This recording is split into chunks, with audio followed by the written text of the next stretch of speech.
For over 12 centuries, the British monarchy has endured as a living chronicle of ambition, power, and the fragile thread of human legacy. It is not merely a story of crowns and ceremonies, but a tale of kingdoms forged through fire, blood, and unyielding resolve. From the windswept heaths of Wessex to the grand halls of Westminster, from the tumult of Viking raids to the glittering opulence of imperial London, the monarchy has reflected the evolving spirit of England itself, a nation simultaneously resilient and restless. Each monarch was not only a ruler but a symbol of their era, a mirror of societal tension, of cultural transformation, and of political upheaval. The British monarchy's narrative is one of extremes: triumph and tragedy, loyalty and betrayal, grandeur and decay. It is a story where the ambitions of a single ruler could alter the fate of an entire kingdom, where the ambitions of nobles and invading armies could dismantle centuries of dynastic work, and where faith, law, and tradition constantly wrestled with the inexorable march of change. To trace its history is to witness the very shaping of England from scattered Anglo-Saxon territories, vulnerable and fractured, to a unified kingdom poised on the brink of global influence. It begins in an era long before the pomp of coronations or the ceremonial pageantry of royal courts, a time when survival depended as much on strategy and martial prowess as it did on lineage and diplomacy. Yet within these early centuries lie the foundations of a monarchy that would endure, evolve, and define an empire. This is the story of kings and queens, of dynasties rising and falling, of a nation perpetually reinventing itself under the shadow of the crown. From Alfred the Great, who defended Wessex from Viking annihilation, to Charles III, who ascends a throne shaped by 12 centuries of triumph and turmoil, the saga of the British monarchy is inseparable from the story of England itself. In the early 9th century, England was far from the unified nation we know today. The land was divided into multiple kingdoms, each ruled by its own king, each warring for supremacy. The so-called Heptarchy Wessex, Mercia, Northumbria, East Anglia, Essex, Sussex, and Kent was a patchwork of rival polities, each bound by tenuous allegiances and threatened by external forces, most ominously from the north, the Vikings. The political landscape was chaotic. Warlords, earls, and regional kings jostled for control, forging and breaking alliances with startling frequency.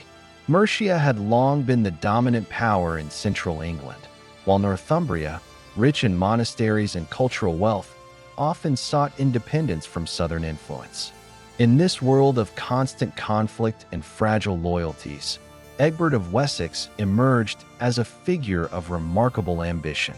Ascending the throne of Wessex in 802 CE, Egbert was a king determined to extend his influence beyond his immediate borders. Through a combination of military skill, strategic marriages, and political maneuvering, he managed to assert dominance over Mercia, creating, in effect, the first tentative steps toward a unified English kingdom. Yet Egbert's England was still a fragile mosaic. Authority could be asserted on the battlefield, but was difficult to maintain in peacetime. Local lords jealously guarded their autonomy, and Viking raids, sporadic but devastating, constantly tested the limits of royal power.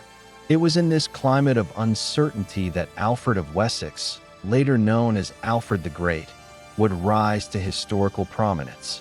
Born in 849 CE, Alfred was the youngest son of King Ethelwulf of Wessex, a lineage that would have placed him far from the center of power. Yet circumstances would elevate him beyond expectation. By 871 CE, Alfred assumed the throne at a moment of existential crisis. The Vikings, relentless and unyielding, had begun to launch full-scale invasions of England. The Danish armies were formidable, their tactics devastating to the patchwork of English defenses. Villages were burned, monasteries ransacked, and the very fabric of society threatened. Alfred's early years as king were marked by near-constant warfare, retreats into the marshlands of Somerset, and a delicate balancing act of diplomacy with both enemies and local nobles. But Alfred was more than a warrior. He was a visionary statesman. He recognized that survival required not only military prowess, but the revitalization of society itself. Alfred reorganized the army, creating a system of fortified towns, baths, designed to protect against Viking incursions. He invested in infrastructure, law, and education, promoting literacy and scholarship when much of Europe languished in the shadow of conquest. He even commissioned translations of key Latin texts into Old English, ensuring that knowledge was accessible to his people and not confined to the elite clergy. In doing so, Alfred laid the cultural and administrative foundations for a monarchy capable of enduring centuries of turbulence. Alfred's impact extended beyond Wessex. He negotiated treaties with the Vikings, carving out areas of control while recognizing the political realities of coexistence. His diplomacy was pragmatic but firm, asserting his authority while acknowledging the power of the invading Danes. Under Alfred, the idea of England as a cohesive entity began to take shape, not yet a kingdom in the full sense, but a concept that would guide his successors. The significance of Alfred's reign cannot be overstated. He transformed Wessex from a vulnerable kingdom into a resilient, organized state capable of defending itself and laying the groundwork for future unification. His combination of military skill, administrative reforms, and cultural patronage created a model for kingship that would echo through generations. Alfred's vision of kingship strength tempered by wisdom, power balanced by justice, set the standard for the English monarchy in centuries to come. Yet the story of the early Anglo-Saxon kings is not merely a narrative of triumph. It is also a story of fragility, of kingdoms perpetually on the edge of collapse, of rulers whose authority could be undone by a single defeat or betrayal. The era was defined by constant tension between king and noble, local tradition and central authority, survival and ambition. It was a crucible in which the ideals of monarchy were forged, tempered by hardship, and tested against the relentless forces of history. As England emerged from the 9th century, Alfred's heirs would continue this delicate work. His son Edward the Elder and grandson Athelstan would extend control further, consolidating territories, subduing rebellious nobles, and defending against external threats. The foundations laid by Alfred created a lineage of rulers capable of thinking beyond the battlefield, envisioning a kingdom not simply as a collection of territories, but as a unified entity bound by law, culture, and shared purpose. In retrospect, the early Anglo-Saxon kings were architects of a nation long before the grandeur of later dynasties. They faced existential threats from both within and without, navigating a world in which a single campaign could erase a dynasty, and a single treaty could define the future. They balanced warfare with diplomacy, ambition with prudence, and their personal authority with the emerging needs of a society in flux. It was a time of survival, of ingenuity, and of the first glimmers of a monarchy that would endure for more than 1,000 years. From the fragmented kingdoms of the Heptarchy to Alfred's visionary Wessex, the story of England in the 800s is a story of resilience against the odds. It is a story of kings who understood that the crown was not merely a symbol of authority, but a responsibility to protect, unify, and inspire a people. It is within these centuries in the shadow of Viking longships and the echo of monastery bells that the British monarchy began its long, unbroken journey, a journey that would see kingdoms rise and fall, dynasties clash, and a nation gradually coalesce into the England we recognize today. The death of Alfred the Great in 899 left his successors an inheritance that was fragile yet full of potential. Alfred had done what few rulers of his age could claim. He had held back the tide of Viking conquest and laid the groundwork for something greater than Wessex alone. His vision was not fully realized during his lifetime, but the seeds of unity he planted would blossom under his heirs. The 10th and early 11th centuries became the decisive period in which the fractured kingdoms of England would be drawn together, sometimes by force of arms, sometimes by diplomacy, and at other times by sheer necessity in the face of foreign threat. Alfred's son, Edward the Elder, ascended to the throne in 899. His reign was overshadowed by the task of completing what his father had begun, consolidating power over the patchwork of Anglo-Saxon and Viking-controlled territories. Unlike his father, Edward was not known for scholarly pursuits or cultural patronage. His legacy was built primarily on war and expansion. With the help of his formidable sister, Ethelflaed, the Lady of the Mercians, Edward pushed back against Danish settlements, fortifying Buz and reclaiming land.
Together, Edward and Ethelflaed forged a partnership that redefined the balance of power in England.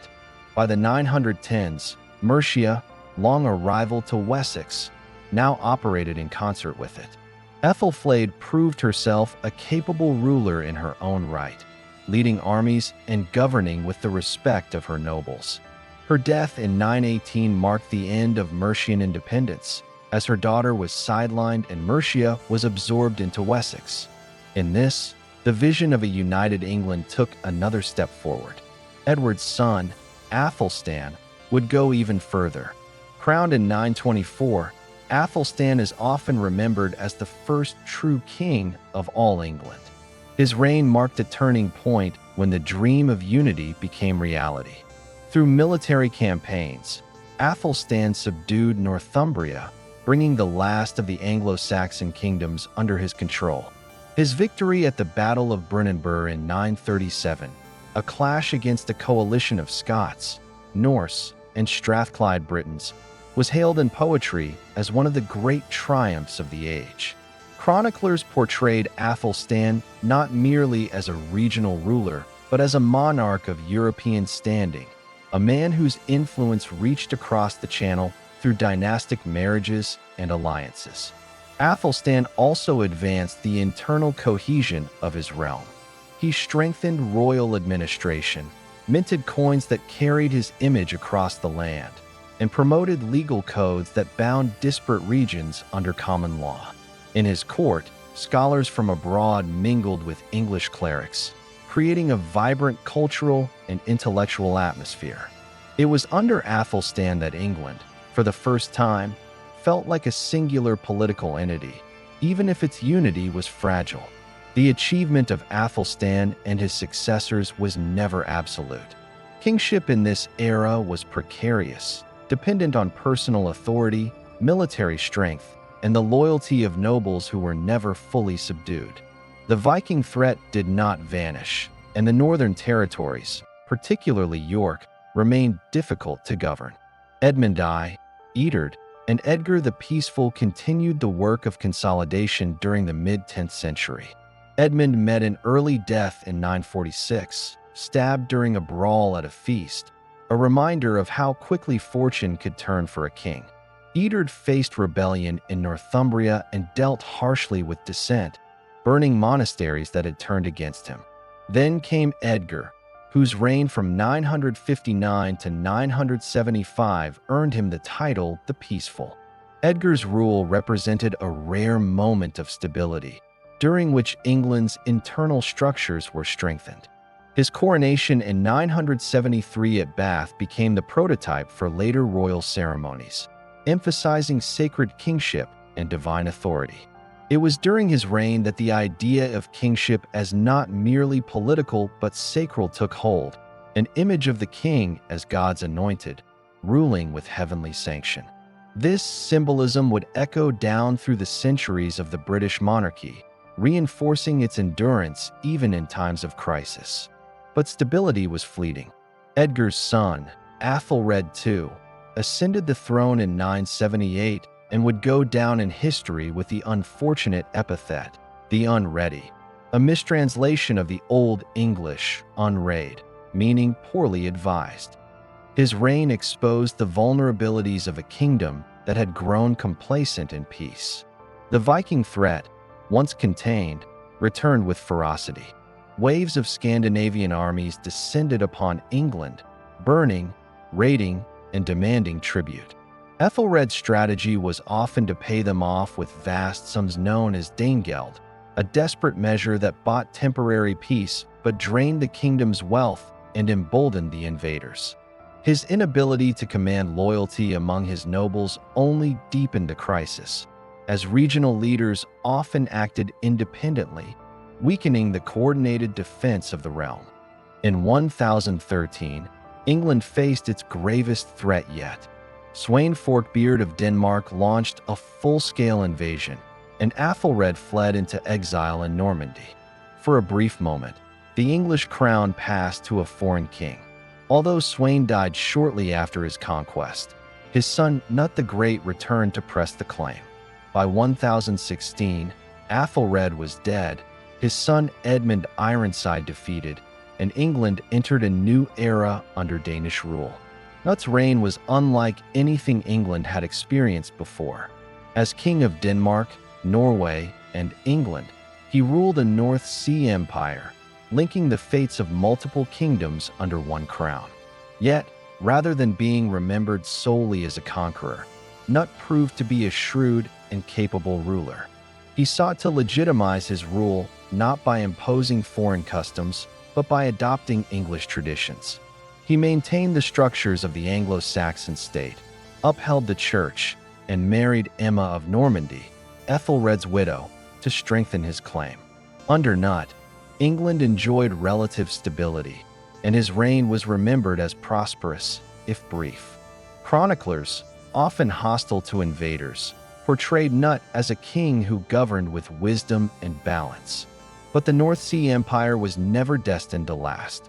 After Knut died in 1035, succession disputes fractured his dominion.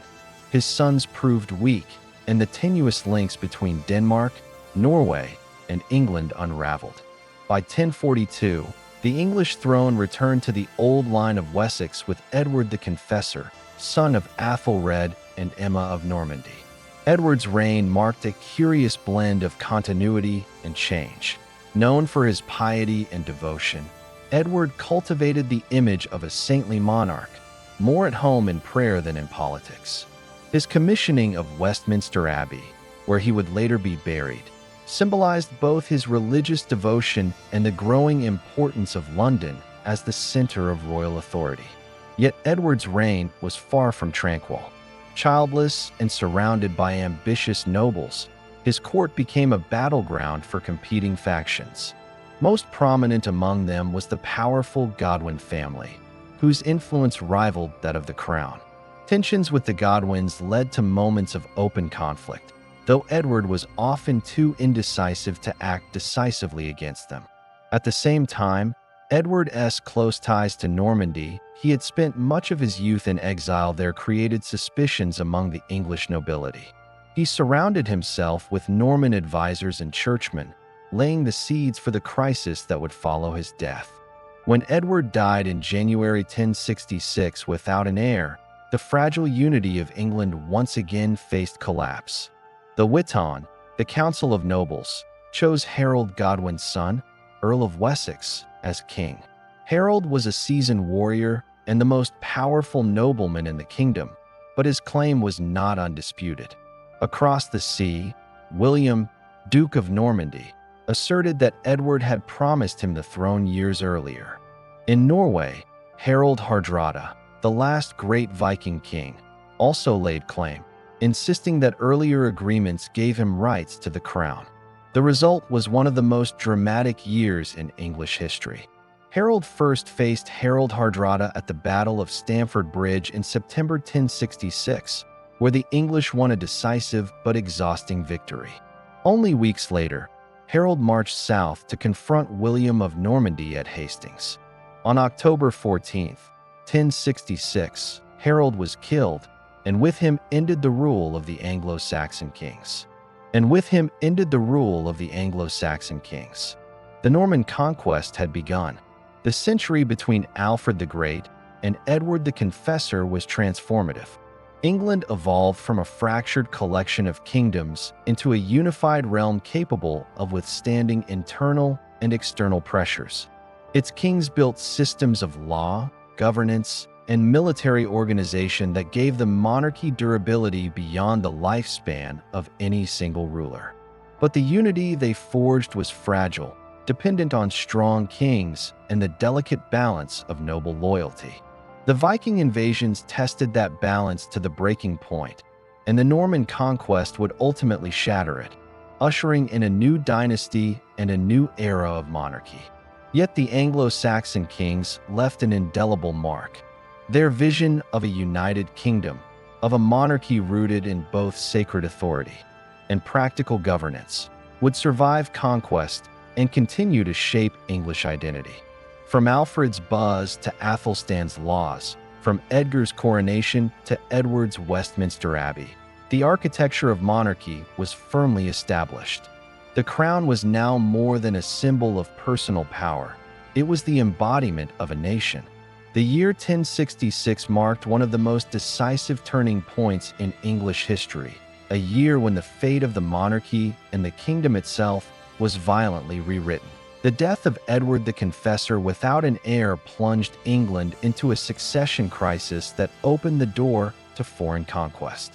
Harold Godwin's son, Earl of Wessex, was crowned king with the support of the English nobility, but his position was far from secure. Within months, two rival claimants emerged, Harald Hardrada of Norway and William, Duke of Normandy.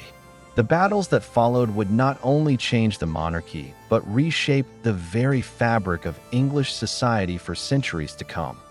Harold faced his first challenge in the north, where Harald Hardrada, joined by Harold's estranged brother Tostig, landed with a formidable Norwegian army.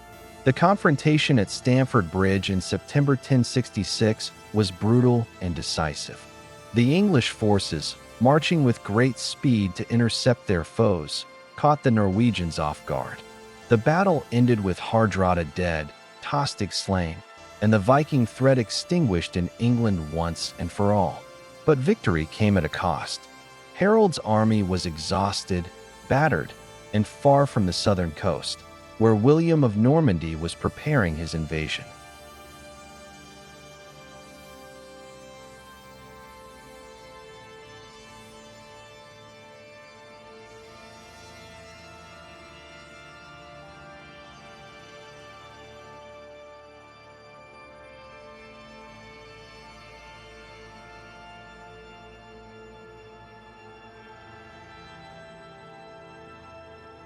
Only weeks later, Harold was forced to march south at a relentless pace to meet William's challenge.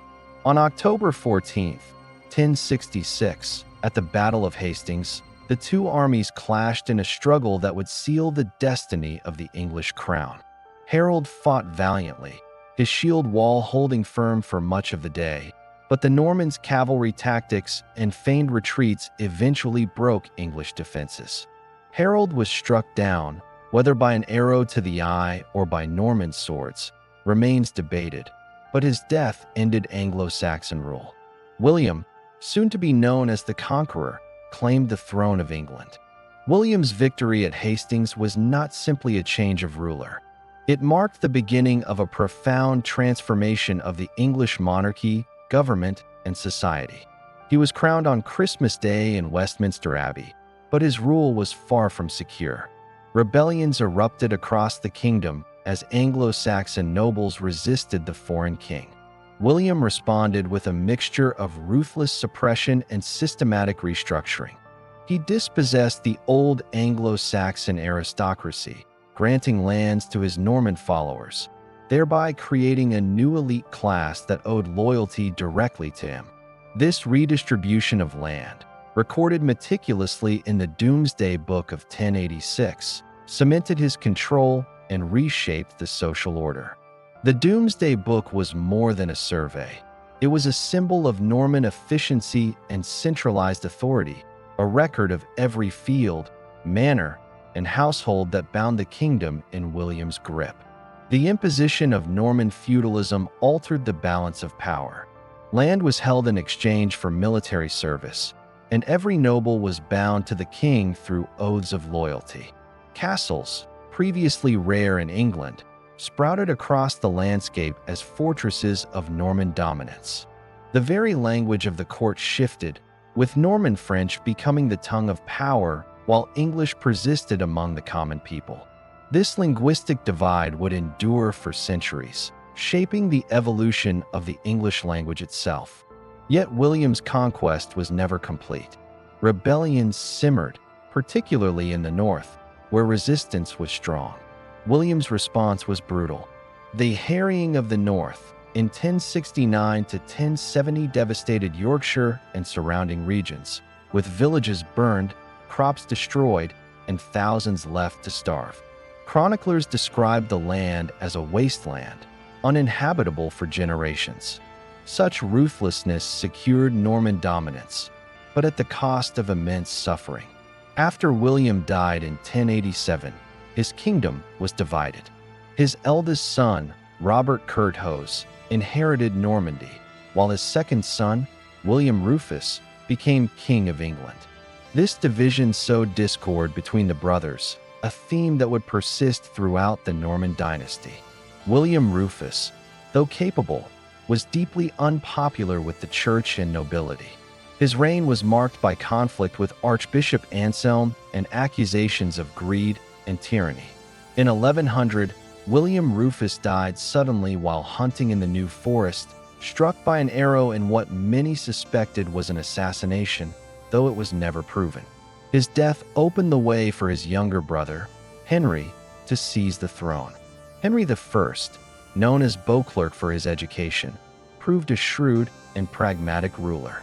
He consolidated power swiftly, marrying Matilda of Scotland to unite Norman and Anglo-Saxon bloodlines. His reign saw administrative reforms that strengthened royal authority. He established the exchequer, a system for managing royal finances that became a cornerstone of medieval governance. Henry also issued the Charter of Liberties, a document that sought to limit abuses of royal power and appease nobles, an early precursor to the constitutional developments that would later define the English monarchy. Yet Henry's reign was not free of conflict.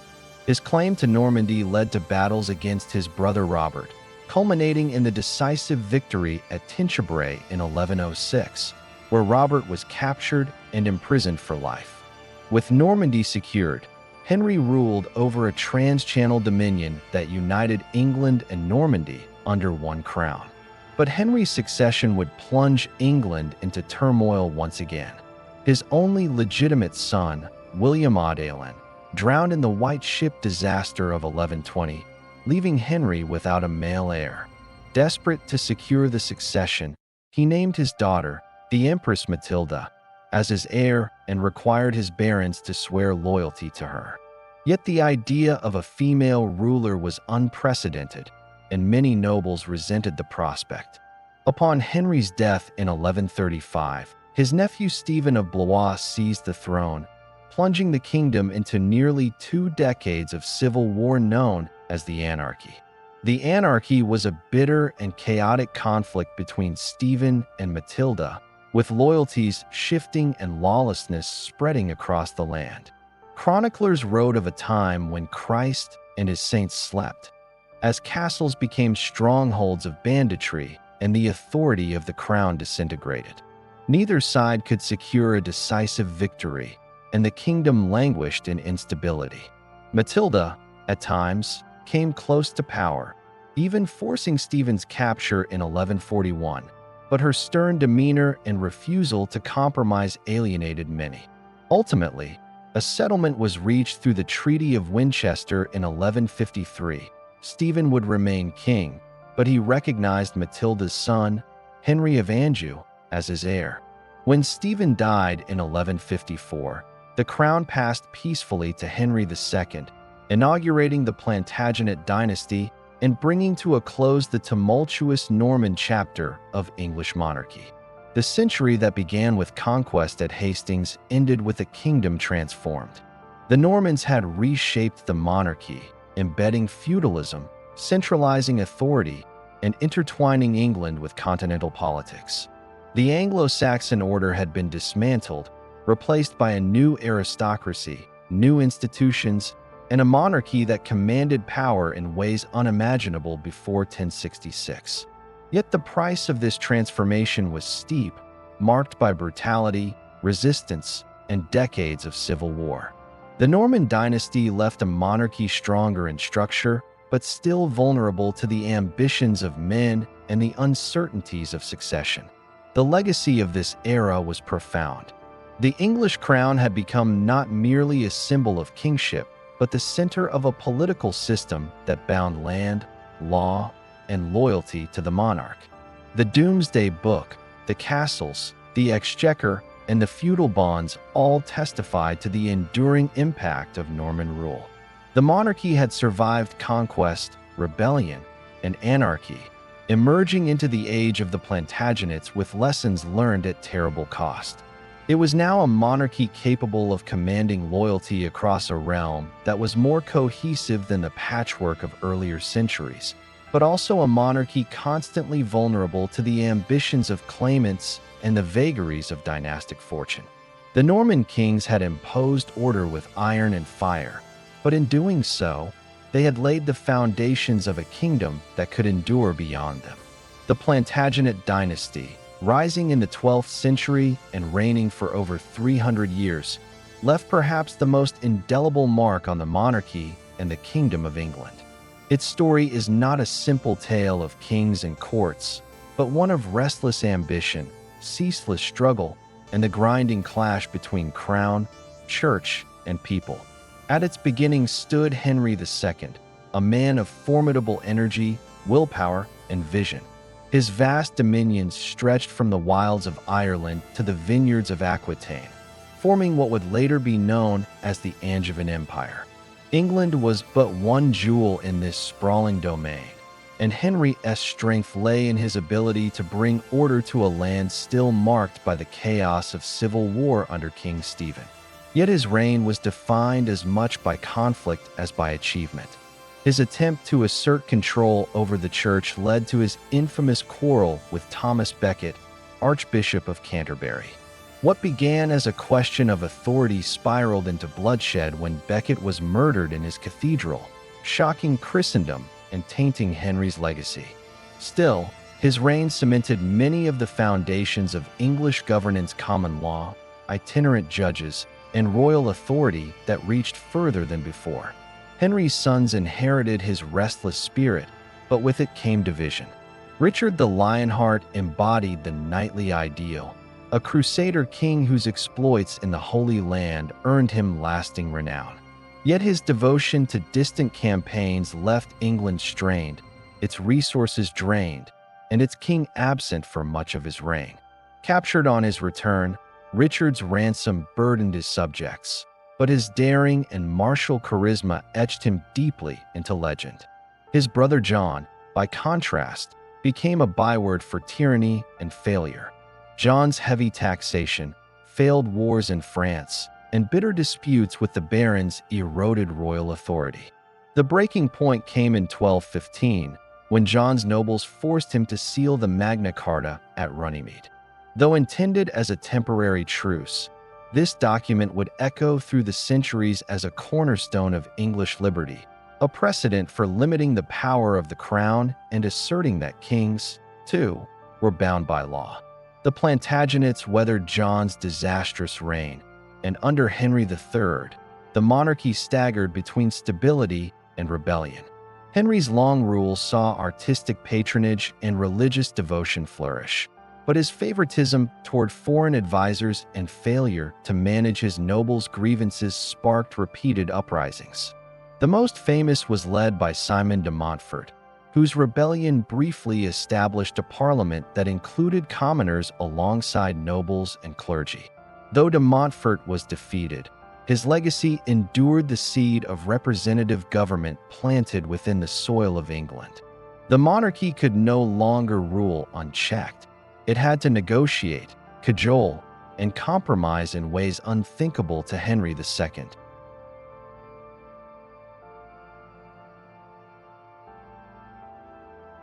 It was Edward I, Henry's son, who reasserted royal authority with iron determination. A formidable warrior and administrator, Edward conquered Wales, building castles that still dominate its landscape, and sought to bring Scotland to heel, igniting a conflict that would span generations. His reign expanded the role of Parliament, not as a concession but as a practical means of raising funds for war. Edward saw in Parliament not a limitation, but a tool, yet in doing so, he entrenched an institution that would grow ever stronger. His successors, however, lacked his skill and vision. Edward II's reign was marked by military humiliation at Bannockburn, where Robert the Bruce secured Scottish independence, and by domestic turmoil fueled by the king's reliance on unpopular favorites. His deposition in 1327 by a coalition led by his wife Isabella and her lover Roger Mortimer was a chilling reminder that kings who failed to command respect could be cast aside. Edward III restored some of the Plantagenet glory. His reign was marked by chivalry, warfare, and the founding of the Order of the Garter.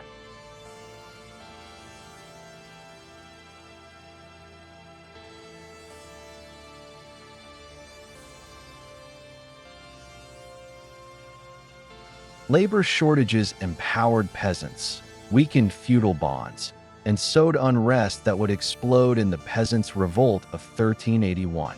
Richard II, Edward III's grandson, faced these challenges as a young king. Initially spared by the rebels' respect for his person, Richard's later authoritarian rule alienated his nobility. His extravagance, favoritism, and disregard for counsel led to his deposition by Henry Bolingbroke, who ascended as Henry IV, the first Lancastrian king. With that act, the principle was reinforced once more. Monarchy endured, but monarchs themselves could be disposable. The 15th century became an age of dynastic strife, a stage upon which ambition and bloodlines clashed with merciless regularity. Henry V, son of Henry IV, seemed to restore Plantagenet greatness. His victory at Agincourt in 1415, against staggering odds, became immortalized as the pinnacle of English arms.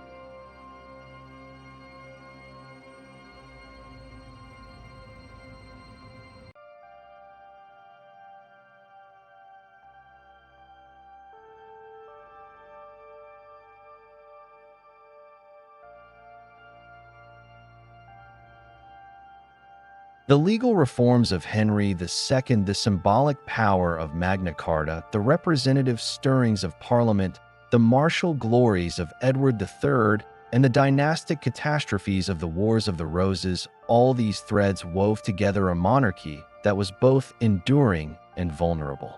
By the time the Tudor rose bloomed on the battlefield, England had been forged in the crucible of Plantagenet ambition and failure. What survived was not merely a crown, but an idea that kings and queens were at once central and contested rulers and symbols bound to the destiny of a nation that was itself beginning to awaken into a broader sense of identity. The Tudor era stands as one of the most iconic chapters in the long chronicle of the British monarchy, a century of transformation that reshaped religion, politics, and empire. It began on a battlefield in 1485, where Henry Tudor, a claimant with distant royal blood, defeated Richard III at Bosworth and ended the Wars of the Roses. From that moment, the Tudors sought not merely to rule, but to consolidate their fragile dynasty on a throne drenched in the blood of rival claimants. Henry VII, cautious and deliberate, governed with a shrewd pragmatism. He married Elizabeth of York to unite the feuding houses of Lancaster and York, binding together two dynasties that had torn England apart. Through careful marriages, alliances, and economic reforms, Henry laid the foundation for Tudor stability. His reign was not marked by great wars or dazzling victories, but by quiet consolidation.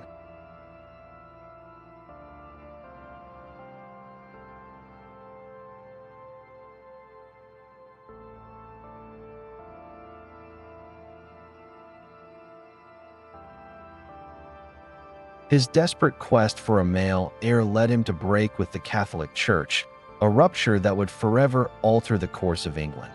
When Pope Clement VII refused to annul his marriage to Catherine of Aragon, Henry declared himself the supreme head of the Church of England, severing ties with Rome. The English Reformation was born not from theological principle, but from dynastic need. Monasteries were dissolved, their lands seized, and centuries of religious tradition overturned. Thousands of clerics, monks, and ordinary people found themselves forced to navigate shifting currents of loyalty, belief, and fear. For Henry, the church became an arm of royal power, and his word carried both spiritual and temporal weight. The story of Henry VIII's 6 marriages has become legend. Catherine of Aragon, loyal and pious, was cast aside when she could not provide a surviving son.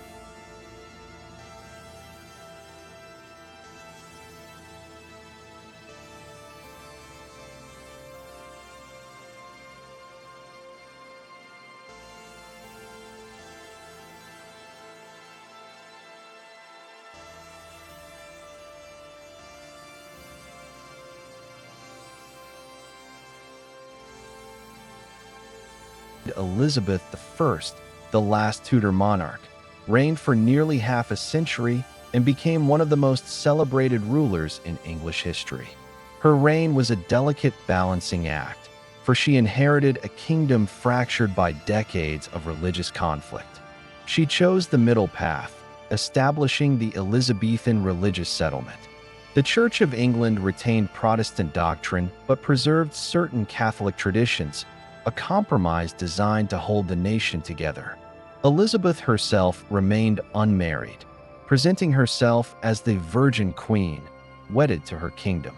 This was both a political strategy and personal resolve, allowing her to avoid foreign entanglements through marriage and to preserve her sovereignty.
Her reign was marked by cultural brilliance.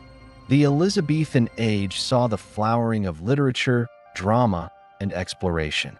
William Shakespeare, Christopher Marlowe, and countless others elevated English culture to new heights. Explorers like Francis Drake circumnavigated the globe, while Walter Raleigh attempted to plant colonies across the Atlantic. Yet Elizabeth's reign was not without peril. She faced conspiracies and assassination plots, many tied to her Catholic cousin, Mary, Queen of Scots. Mary was a magnet for Catholic discontent, and after years of imprisonment in England, she was executed in 1587. This decision shocked Catholic Europe and hardened Elizabeth's enemies. 2 years later, in 1588, Elizabeth confronted her greatest external threat, the Spanish Armada. Philip II, outraged by English piracy and the execution of Mary, sought to invade and conquer England. The Armada was vast, yet English naval tactics, aided by poor weather, destroyed it. The defeat became a symbol of national triumph, securing Elizabeth's legacy and bolstering Protestant identity. England, once a minor European power, now stood on the threshold of global influence. The Tudor monarchy had evolved into a force intertwined with national pride and an emerging empire. But Elizabeth's refusal to marry or name an heir left the succession uncertain. Her reign ended in 1603 with her death, closing the Tudor chapter. Yet the dynasty's impact was immense. Henry VII had established the Tudor claim through careful diplomacy. Henry VIII had reshaped religion and the monarchy's authority. Edward and Mary had deepened religious divisions, while Elizabeth had forged unity through compromise and vision. In a single century, the monarchy had been transformed from a fragile dynasty to a central institution that embodied England's identity. The seeds of empire were planted, culture flourished, and religion redefined. The Tudors left a legacy of ambition, survival, and reinvention that would echo for centuries. This was an age of dazzling courts and brutal executions, of glittering triumphs and bitter failures. The Tudor monarchs did not merely rule, they reimagined what it meant to be king or queen in a changing world. Their story, stitched together by intrigue and destiny, marks one of the most defining eras of the British monarchy, a legacy carried forward into the age of the Stuarts and beyond. And as the sun set on Elizabeth's reign, the crown passed to a new dynasty, uniting England and Scotland under one ruler, but forever bearing the indelible stamp of the Tudors. The death of Elizabeth I in 1603 marked not just the end of the Tudor dynasty, but the dawn of a new chapter in the history of the British monarchy. The crown passed to her closest heir, James VI of Scotland, who became James I of England, thus uniting the crowns of England and Scotland under a single monarch for the first time. This union was personal rather than political. England and Scotland remained separate kingdoms with their own parliaments, laws, and institutions, but their destinies were now bound together under one sovereign. James styled himself King of Great Britain, though the legal union would not come until a century later. His accession ushered in the Stuart dynasty, a family whose reign would be defined by conflict, revolution, and the permanent transformation of the monarchy from absolute to constitutional. James I brought with him a belief in the divine right of kings, the doctrine that monarchs derive their authority directly from God and were accountable to no earthly power, not even Parliament.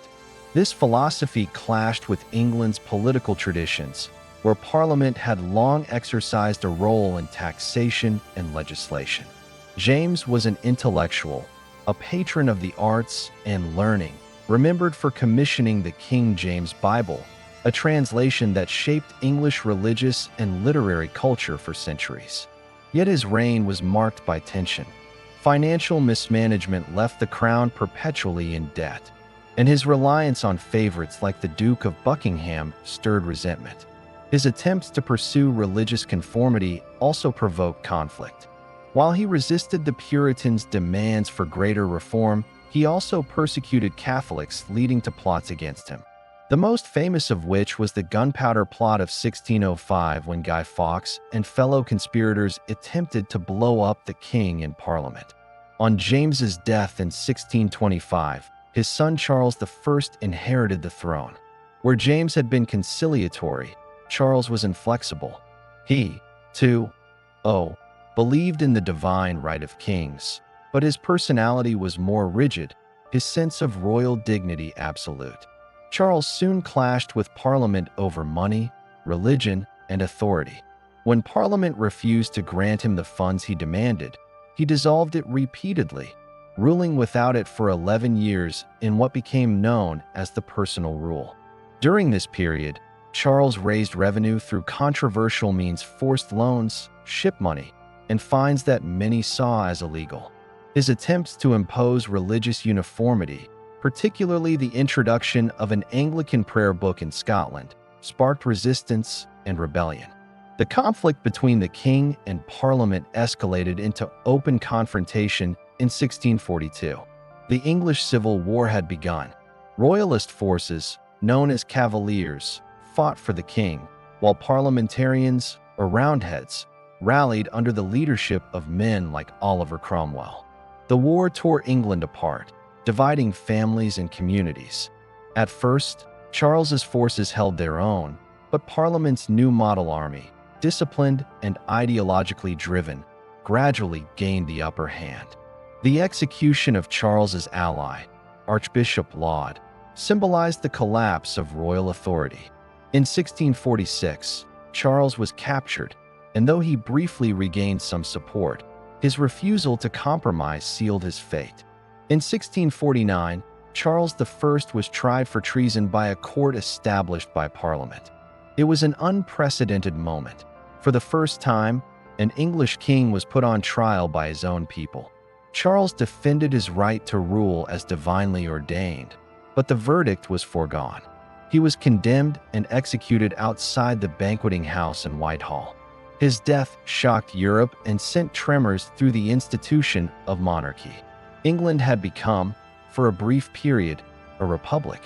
The Commonwealth, as it was styled, was dominated by Parliament and the army, with Oliver Cromwell emerging as the central figure. A devout Puritan, Cromwell saw himself as God's instrument in reshaping the nation. In 1653, dissatisfied with Parliament's inefficiency, he dissolved it and assumed power as Lord Protector, ruling in effect as a military dictator. The monarchy and the House of Lords were abolished, the royal regalia destroyed, and England was governed as a republic. Cromwell pursued aggressive foreign policies, strengthened the navy, and enforced Puritan morality at home, closing theaters, restricting festivities, and emphasizing strict religious observance. Yet the republic was fragile. After Cromwell died in 1658, his son Richard proved incapable of maintaining control. The army and Parliament fell into factional disputes, and many yearned for stability.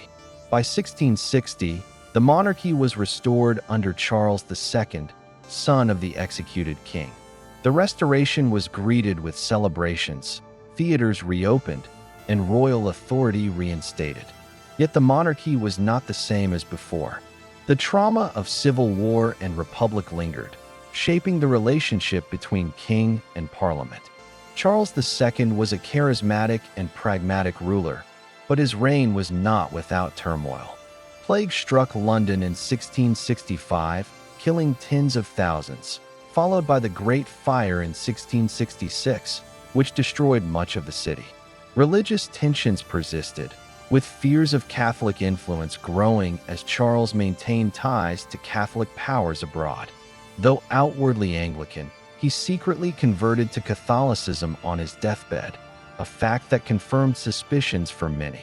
His court, known for its extravagance and scandal, contrasted sharply with the moral austerity of the Cromwellian years.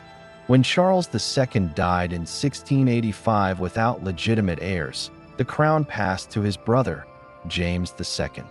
Unlike his predecessors, James was openly Catholic, and his attempts to grant religious tolerance for Catholics and dissenting Protestants alarmed the Protestant establishment. His policies, coupled with the birth of a Catholic heir in 1688, threatened to create a Catholic dynasty. This crisis prompted leading nobles to invite William of Orange, James's Protestant son-in-law, and his wife Mary, James's daughter, to intervene. In what became known as the Glorious Revolution, William landed in England with an army, and James fled to France without significant resistance. Parliament declared that James had abdicated and offered the crown jointly to William and Mary. This moment fundamentally altered the monarchy. The Bill of Rights of 1689 limited royal power, affirming that the king could not suspend laws, levy taxes, or maintain a standing army without Parliament's consent. It enshrined the principle that sovereignty rested not with the crown alone, but with Parliament and the people it represented. The reign of William and Mary marked the beginning of the constitutional monarchy in England. The monarch retained significant influence, but was now bound by law and parliamentary authority. After Mary died in 1694, William ruled alone until 1702, when the crown passed to Mary's sister, Anne. Anne's reign saw the union of England and Scotland in 1707, creating the Kingdom of Great Britain. She presided over military victories in the War of the Spanish Succession, but her health was frail, and she died without surviving heirs in 1714.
The death of and ended the direct Stuart line. Parliament had already prepared for this, passing the Act of Settlement in 1701, which ensured that the crown would pass to Protestant heirs of the Electress Sophia of Hanover, granddaughter of James I. Thus, the throne passed to George I of the House of Hanover, marking the end of the Stuart dynasty and the beginning of a new era. The Stuart century had begun with the confident assertions of divine right by James I and ended with a monarchy legally bound by Parliament. It had seen a king executed, a republic rise and fall, and the balance of power shift irreversibly. The English monarchy had been remade not by conquest, but by revolution, negotiation, and law. From now on, the crown would endure, but it would never again wield absolute authority. The Stuart experience was a crucible that forged modern monarchy, shaping the principles of constitutional governance that endure to this day. The 18th century dawned with uncertainty for the British monarchy. The Stuart dynasty had left behind turmoil, civil war, and religious division, and the Glorious Revolution of 1688 had ensured that the crown would no longer hold unchecked power. With the death of Queen and in 1714, the throne passed to the House of Hanover, a family from Germany with only distant ties to England, brought in through the Act of Settlement of 1701 to ensure that no Catholic would again sit on the throne. This moment signaled a dramatic shift in the monarchy, where royal influence began to recede while parliamentary power expanded, yet the crown still carried enormous symbolic weight. The Hanoverian dynasty would preside over profound transformations: the rise of Britain as a global power, the forging of a new constitutional balance, the expansion of empire, and the upheavals of industrial and social change.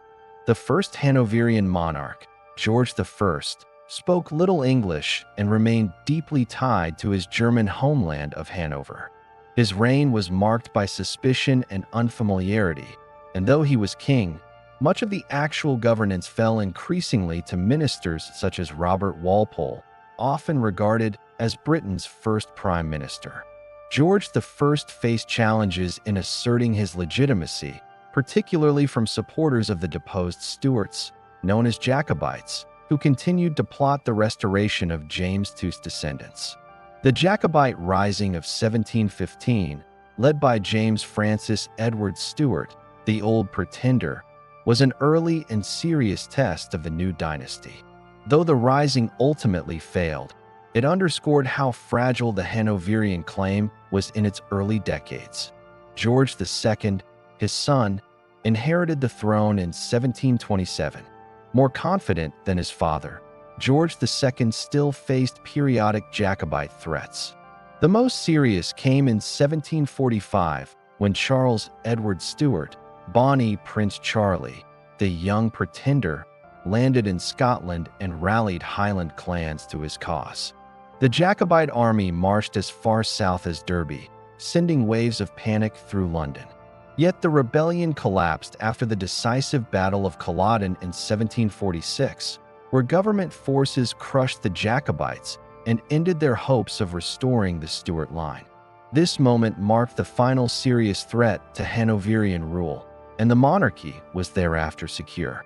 Despite the diminishing role of the monarch in day-to-day politics, George II and his reign remained important in the development of the empire. Britain was increasingly entangled in global conflicts, particularly against France, its chief rival. Wars in Europe spilled over into colonial struggles, and victories abroad would help secure Britain's emerging position as a world power. Yet the monarchy itself was gradually becoming more ceremonial as ministers and parliament took the lead in governance. The accession of George III in 1760 brought a young and energetic king determined to assert his influence, even as the balance of power had shifted away from the crown. Unlike his German-born predecessors, George III prided himself on being born and bred in England and worked to embody the national character. For a time, he successfully strengthened the monarchy's popularity, presenting himself as a moral and dutiful king. However, his reign would become one of the most turbulent in British history, marked by imperial crises, revolution abroad, and personal struggles. The most consequential episode of George III's reign was the loss of the American colonies. Britain's victory in the 7 Years' War, 1756 to 1763, had left it with vast new territories, but also with heavy debts. Attempts to raise revenue through taxes on the American colonies sparked resentment and rebellion, culminating in the American Revolution of 1775 to 1783. Though the king himself was not solely responsible for the conflict, he became the symbolic figure against whom American revolutionaries rallied, denouncing him as a tyrant in their Declaration of Independence. The eventual defeat and recognition of American independence in 1783 was a humiliating blow to Britain and to George III personally, shaking the monarchy's prestige on the international stage. Yet George III endured, and in other respects his reign was one of great national resilience. Britain fought revolutionary and Napoleonic France, often standing alone against the French juggernaut. Though George's ministers, such as William Pitt the Younger, led much of the government strategy, the king supported the long struggle that culminated in Britain's central role in Napoleon's defeat. The victories at Trafalgar in 1805 and Waterloo in 1815 secured Britain's dominance at sea and established its position as a preeminent global power. However, George III's reign was increasingly overshadowed by his declining health. From the 1780s onward, he suffered episodes of mental illness, later thought to have been caused by a condition such as porphyria. His incapacities necessitated the regency of his son, the future George IV, who formally assumed power in 1811. This period highlighted the vulnerability of the monarchy, as the personal health of the sovereign had direct political consequences. George IV, flamboyant and extravagant, reigned from 1820 to 1830, but had already shaped the cultural landscape during his regency. He was a patron of the arts and architecture, leaving behind landmarks such as the Royal Pavilion at Brighton. Yet his personal reputation was marred by scandal, excess, and public unpopularity, particularly due to his treatment of his estranged wife, Caroline of Brunswick. His reign symbolized the widening gap between the monarchy's ceremonial role and its practical influence, as government continued to be firmly in the hands of elected ministers. William IV, who succeeded him in 1830, reigned for only 7 years but presided over important reforms. The passage of the Reform Act of 1832 broadened the electorate and marked a significant step in the evolution of Britain's parliamentary democracy.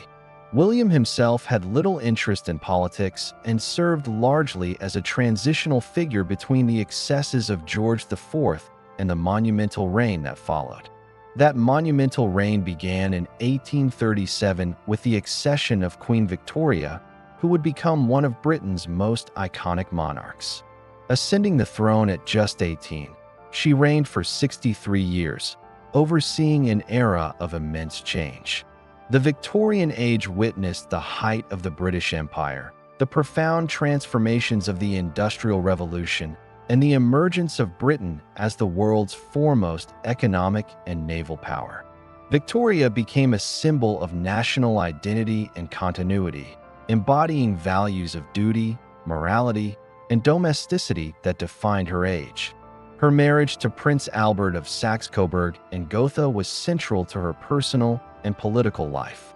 Together, they had 9 children, who would marry into many of Europe's royal families, earning Victoria the title of Grandmother of Europe. Albert's influence on policy, culture, and the arts was significant, though his early death in 1861 plunged Victoria into deep mourning.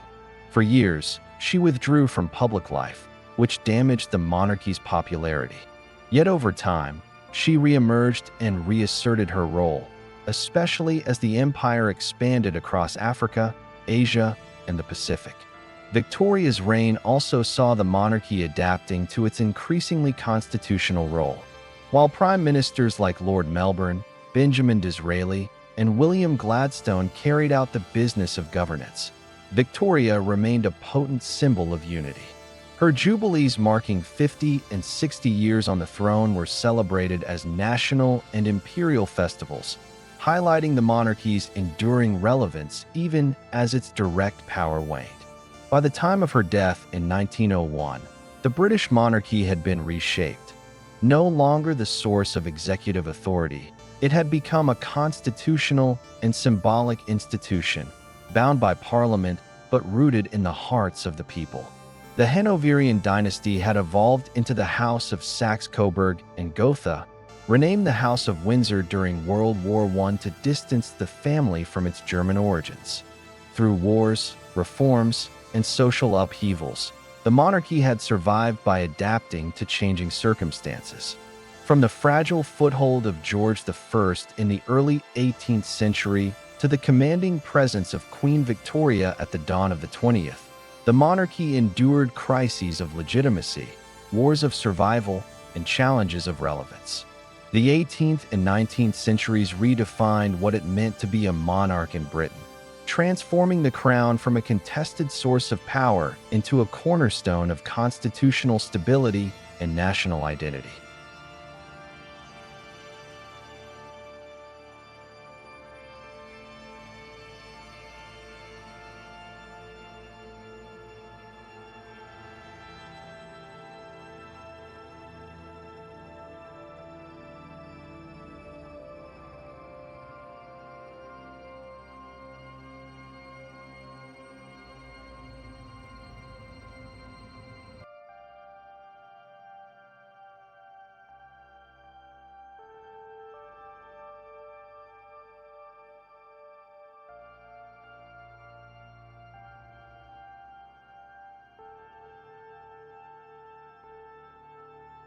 The 20th century opened with the death of Queen Victoria in 1901, marking the end of the Victorian era and the beginning of a new age under her son Edward VII.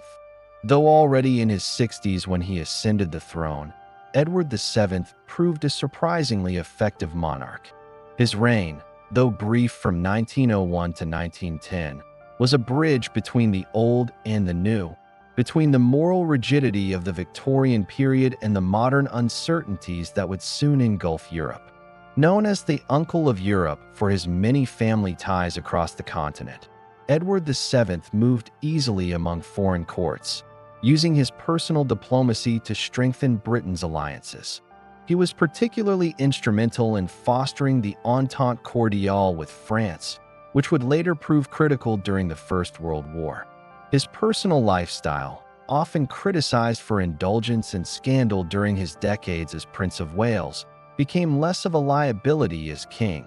In fact, his popularity helped reinvigorate the monarchy after Victoria's long period of mourning. Upon his death in 1910, the crown passed to his son George V, who would preside over some of the most turbulent events in modern history. George V was not charismatic, but he possessed a sense of duty and steadfastness that earned him respect. His reign was defined by the First World War, which broke out in 1914 and tested the endurance of Britain and its monarchy. At the start of the war, George V's family ties to the royal houses of Europe were both a blessing and a curse. He was a cousin of both Kaiser Wilhelm II of Germany and Tsar Nicholas II of Russia. Yet as Britain fought Germany, those ties became politically dangerous. Anti-German sentiment in Britain grew fierce, and in 1917 George V took the dramatic step of renouncing all German titles and changing the family name from the House of Saxe-Coburg and Gotha to the House of Windsor, a name deliberately chosen for its sturdy Englishness. This rebranding was not merely symbolic. It was a critical move in securing the monarchy's popularity during wartime. The war itself devastated Britain, costing millions of lives across the empire and shattering the illusion of stability that had defined the 19th century. George V visited the front lines, hospitals, and factories, presenting himself as a king sharing in the sacrifices of his people. This visibility was essential in maintaining support for the monarchy during a time of immense suffering. In contrast, his cousin Nicholas II of Russia was overthrown and executed during the Russian Revolution, a grim reminder of how fragile monarchies could be in the modern age. The British monarchy's survival owed much to George V's careful cultivation of loyalty and his ability to embody the endurance of his nation. The interwar years presented further challenges. The Great Depression, political unrest, and the rise of extremist ideologies tested Britain's institutions. George V, though cautious, was respected as a stabilizing figure. By the time of his death in 1936, he had restored the monarchy's relevance, ensuring it remained rooted in national identity despite the storms of war and revolution that swept through Europe. What followed was perhaps the most dramatic abdication crisis in British history. George V was succeeded by his eldest son, Edward VIII, who ascended the throne in January 1936. Edward was charismatic, modern, and popular with the public, but his reign lasted less than a year. His determination to marry Wallis Simpson, an American divorcee, clashed with both government and Church of England opposition. The monarchy was not merely a private institution, but also a public symbol, bound by the expectations of tradition, religion, and duty. Unable to reconcile his personal desires with his constitutional role, Edward chose abdication in December 1936, declaring that he could not carry the heavy burden of kingship without the woman he loved. The abdication shocked the nation and threatened to destabilize the monarchy at a critical moment. His younger brother Albert, who became George VI, reluctantly assumed the throne. George VI was a shy and reserved man, plagued by a speech impediment, yet his reign would become one of the most admired in modern history. With his wife, Elizabeth Bowes-Lyon, later known as the Queen Mother, he projected an image of resilience, humility, and solidarity during the darkest days of the Second World War. When war broke out in 1939, the monarchy once again became a focal point for national unity. George VI and Queen Elizabeth famously refused to leave London during the Blitz, even as Buckingham Palace itself was bombed. Their visits to bombed neighborhoods and hospitals symbolized shared sacrifice, while the king's radio broadcasts, delivered despite his stammer, provided comfort and reassurance to a beleaguered nation. Winston Churchill later remarked on how the king's quiet dignity helped anchor Britain during its hour of greatest peril. The war also transformed the empire. Britain emerged victorious in 1945, but exhausted and weakened. The empire upon which the sun never set was already beginning to unravel. India gained independence in 1947, followed by a wave of decolonization across Africa, Asia, and the Caribbean. George VI presided over the creation of the modern Commonwealth, a voluntary association of former colonies that recognized the symbolic role of the monarchy even as political independence grew. His health, however, was failing, and his early death in 1952 brought his daughter Elizabeth II to the throne. Elizabeth II's reign, which lasted from 1952 until she died in 2022, was the longest in British history and defined the modern monarchy. She ascended the throne at just 25, inheriting a nation still recovering from war but on the cusp of a new era. Her coronation in 1953 was the first to be televised, a spectacle that reached millions worldwide and cemented the monarchy's adaptation to the age of mass media. Elizabeth's reign spanned the Cold War, the decline of empire, the rise of a multicultural Britain, and unprecedented social and political change. Her approach to monarchy was marked by restraint, discretion, and an unshakable sense of duty. She rarely gave personal opinions, instead embodying continuity and stability. Through crisis, the Suez debacle, economic turmoil in the 1970s, and political upheavals, she remained a constant presence. The monarchy faced significant challenges to its image, particularly in the 1990s, with the breakdown of the marriage of her son Charles and Princess Diana. Diana's tragic death in 1997 unleashed a wave of public grief and criticism of the royal family's perceived aloofness. Yet Elizabeth II adapted, acknowledging public sentiment and gradually restoring trust.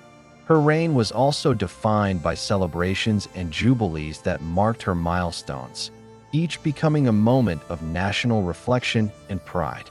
Throughout the 20th century, the monarchy had shifted decisively into a constitutional role, wielding no political power but serving as a living emblem of national identity. Elizabeth II embodied this transition, her reign a careful balance between tradition and adaptation. By her death in 2022, she had become one of the most recognizable and respected figures in the world, her image synonymous with Britain itself. The monarchy of the 20th century was forged in crisis and resilience. From Edward VII's diplomacy, George V's wartime endurance, Edward VIII's abdication, and George VI's wartime steadfastness, to Elizabeth II's remarkable longevity, the institution weathered challenges that had destroyed monarchies elsewhere. In Russia, Germany, Austria, and beyond, crowns toppled in revolution and defeat, but in Britain, the monarchy survived by evolving. It shed its political authority, embraced its symbolic role, and anchored itself in public consciousness through duty and visibility. By the end of the century, the monarchy no longer ruled but reigned, embodying continuity in an age of rapid change. The story of the 20th century British monarchs is one of adaptation of a crown that survived not by resisting history, but by bending to it. It is a story of resilience, tradition, and reinvention, where the weight of centuries carried into a new millennium rested not on power, but on presence. The death of Queen Elizabeth II in September 2022 marked the end of an extraordinary era in British history. For more than 70 years, she had served as the nation's monarch, a figure whose reign outlasted 15 prime ministers, countless global leaders, and nearly every other reigning sovereign in the world. Her passing was more than the loss of a queen. It was the closing of a chapter that had come to define modern Britain. Her longevity had made the monarchy appear eternal, but with her death, the institution once again faced the question that has haunted it throughout its history. How does a 1,000-year-old crown remain relevant in the 21st century? The answer, for now, rests with her eldest son, Charles III. Charles ascended the throne at the age of 73, the oldest heir ever to become king in Britain. For decades, he had lived in the shadow of his mother, his life scrutinized under the relentless gaze of media and public opinion. His personal struggles were well known. His marriage to Diana, Princess of Wales, the collapse of that union, and the controversies that followed. Diana's death in 1997 left a lasting mark not only on Charles, but on the monarchy itself. The wave of grief and anger that swept the country at the time underscored how fragile public support could be. Yet as the years passed, Charles rebuilt his image through dedicated work in charity, environmental advocacy, and his leadership of the Prince's Trust, which supported millions of young people.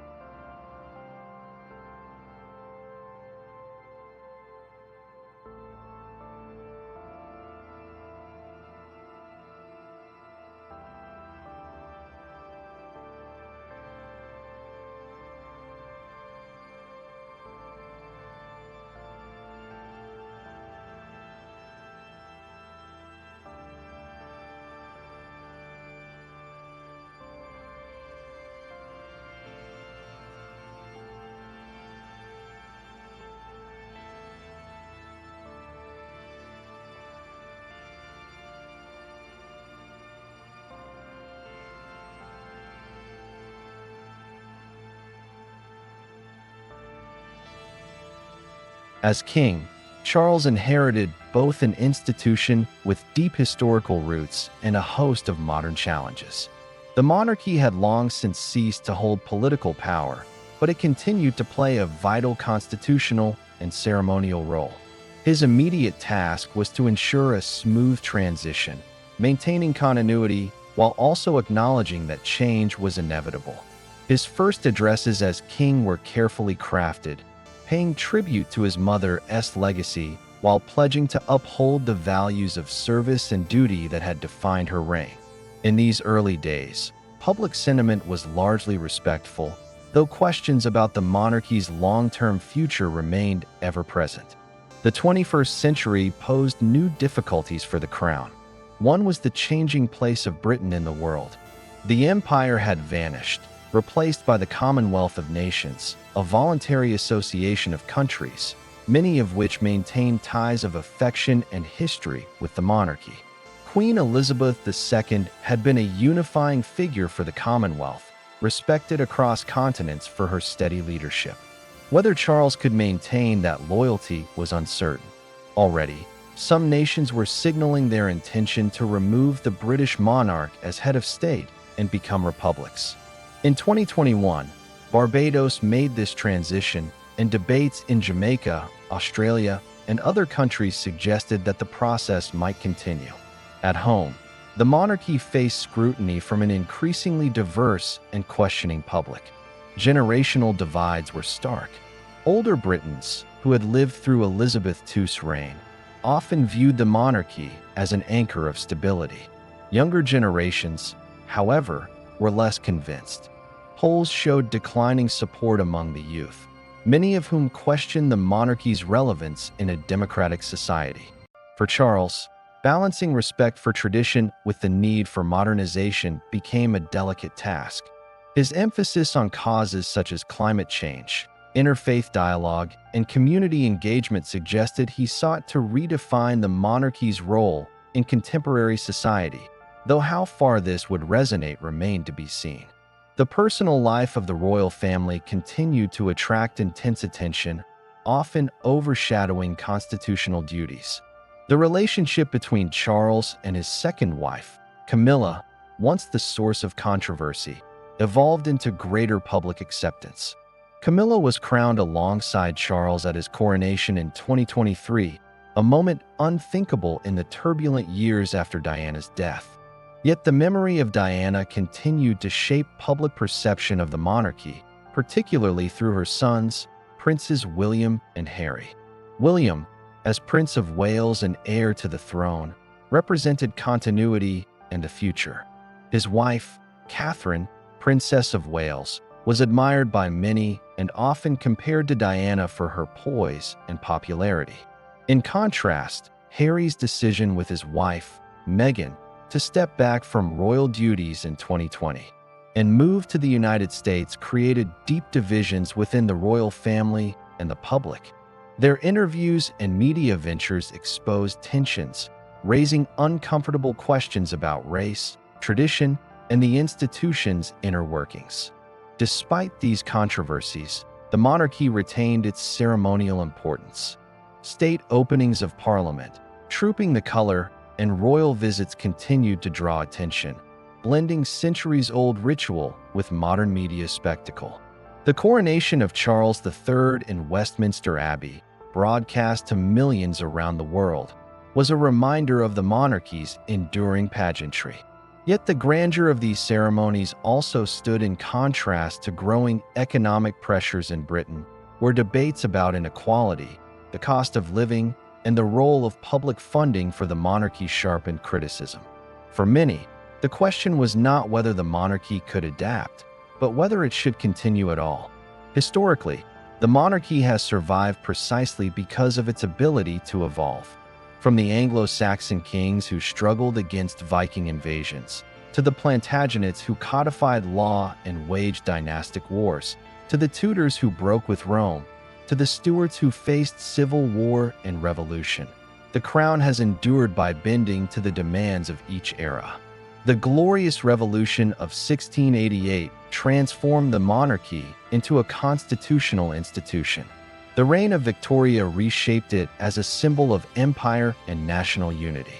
Elizabeth II guided it into the age of television and global media. Charles III now faces the challenge of steering it through a digital and multicultural century, where authority is scrutinized and tradition is questioned. The monarchy's relevance lies partly in its symbolic function. It offers continuity in a world defined by rapid change. For many, the monarchy is a living connection to history, a reminder that Britain's story stretches back more than 1,000 years. The rituals, ceremonies, and traditions provide a sense of identity and belonging. Yet this symbolism must be balanced with the realities of modern governance. Britain is a democracy. The monarchy survives not because it holds power, but because it maintains public support. The moment that support evaporates, the institution could face a reckoning as final as those that toppled monarchies across Europe in the last century. The monarchy also plays a role in soft power. Royal visits and global events bring visibility and prestige, often strengthening diplomatic and cultural ties. The weddings of William and Catherine in 2011 and Harry and Meghan in 2018 captured international attention, showcasing Britain on a global stage. Royal funerals and jubilees, likewise, became occasions for reflection and unity. In a fractured political climate, the monarchy at times provides a rare point of collective experience, moments when millions pause to witness history together. As Charles III begins his reign, he does so with the weight of this legacy upon him.